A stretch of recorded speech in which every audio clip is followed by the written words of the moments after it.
Hello, friends and family. How are you today? Today I'm gonna recover a little bit of my childhood memory. Well, the past week I've been thinking and thinking really hard about that scenery that I saw when I was a toddler. Too bad these historical things just disclose my age right away, that I was born in 1970s.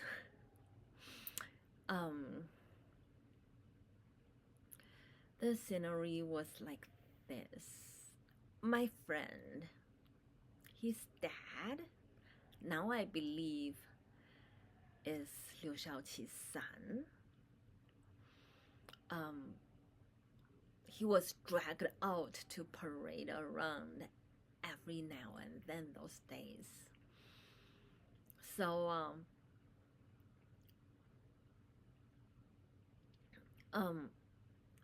at the end of those parades, there were a couple of days, there came an elderly man from Beijing.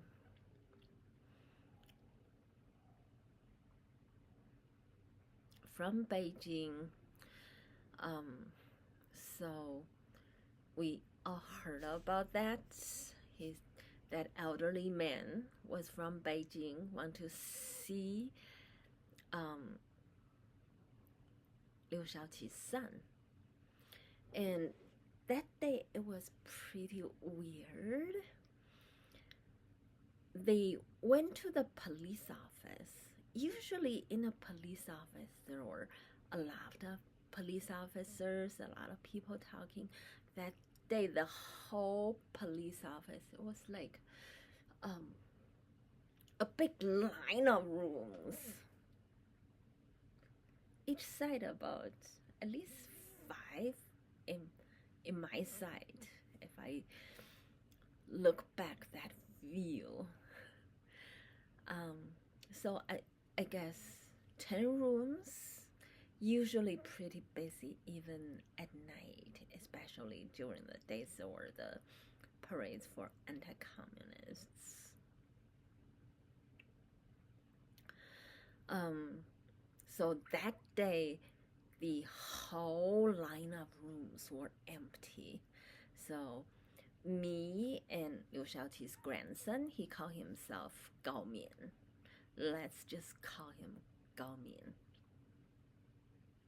So Gao Mian and as several other kids, I got gradually recover that memory. We all followed our uncle to the police office. We followed around. I remember at that entrance, that gate, Gao Ming was, we were all stopped, and one person held Gao Ming, and Gao Ming was kicking and crying. I want to be with my dad. I want to be with my dad. But someone grabbed him and he was controlled. And they told us, you all go back, you kids. Don't come over. So me and another kid,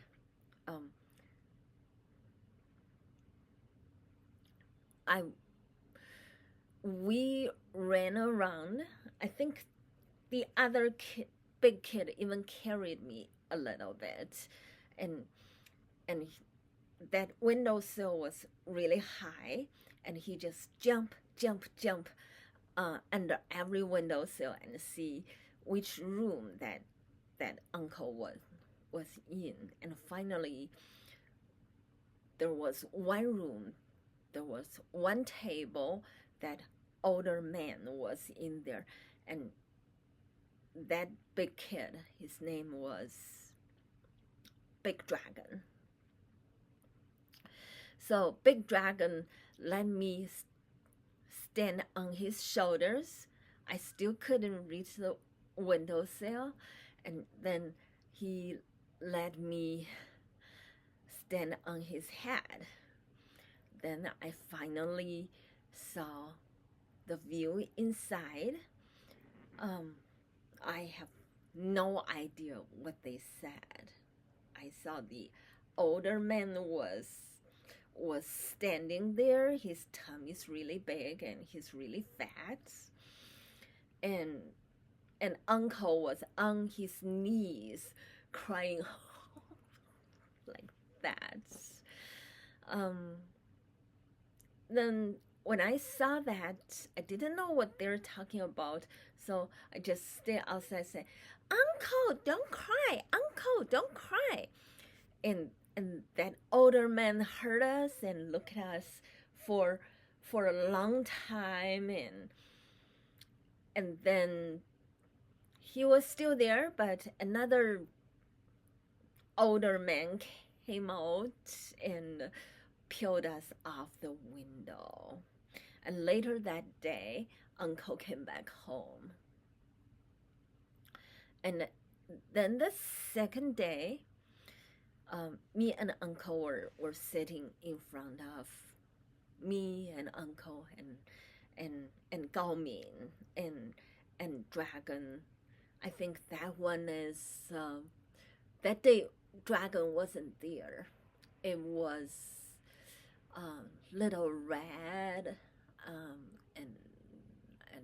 and her brother. We four were sitting with Uncle, and then Gao Ming was called back home to eat, and he told us, "You guys stay here. I'll be right back." But I think he didn't get to come out until like 4 hours later. That he had such a long dinner. I don't know what's going on. We were all there waiting. Why did it take him so long to eat? And then Little Red and her brother took off, and I was the only one there. Eventually, my dad asked me to go back home, and Uncle walked towards the elementary school. Between the elementary school and the residential area, there's a railway. That railway, I don't see, it's not quite often that railway has any train go by at all. And there was one day we did see a train went by, and we were like waving to the train, hey, and then that train never stopped. We just never thought that train could be anywhere harmful. If only that train sees anybody there, they would stop. And so after that day, Uncle disappeared, and everybody out looking for him. Eventually, the second day at dawn, I heard someone found him on the railway, was killed by a train. And that person who came over, I did have chance to ask Uncle who that person who came over from Beijing was. Uncle said that was Chairman Mao, who was yelling at him. So, this story sounds to me was that Chairman Mao came all the way from Beijing when he was sick, come to execute uncle and and succeeded in doing that and tossed him on a railway. And when it was dark, somehow they got the train run over it. That's what happened. And I guess that train schedule was also designed. Later on, for days I've been thinking and thinking, who's that kid who let me step on his head?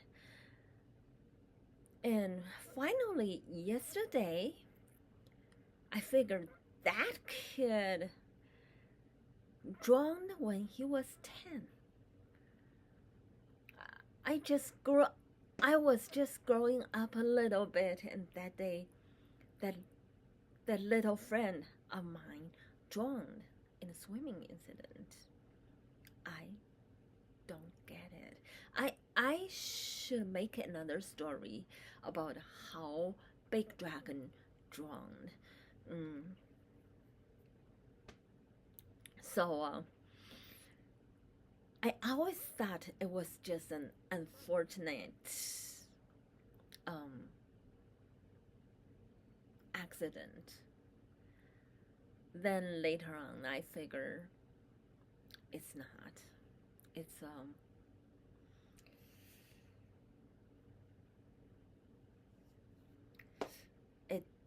planned. Someone planned to kill him.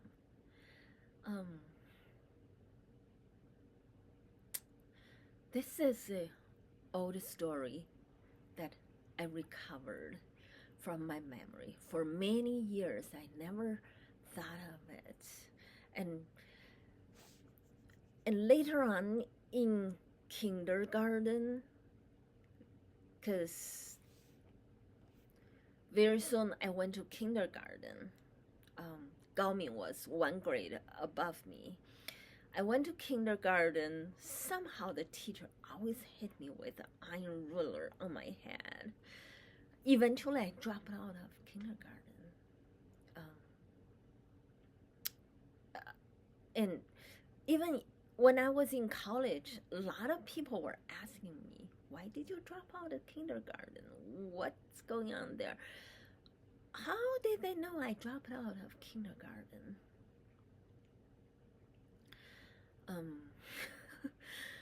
Yeah, this is a story I gradually recovered. What do you think that story meant? What do you think they were talking about when Uncle was holding that elderly man's hands and crying? What do you think he was saying? I don't know. That time I didn't talk much yet. Yeah, that is one scene that I saw. Thank you for watching. I love you guys. I'll see you in the next one. Bye.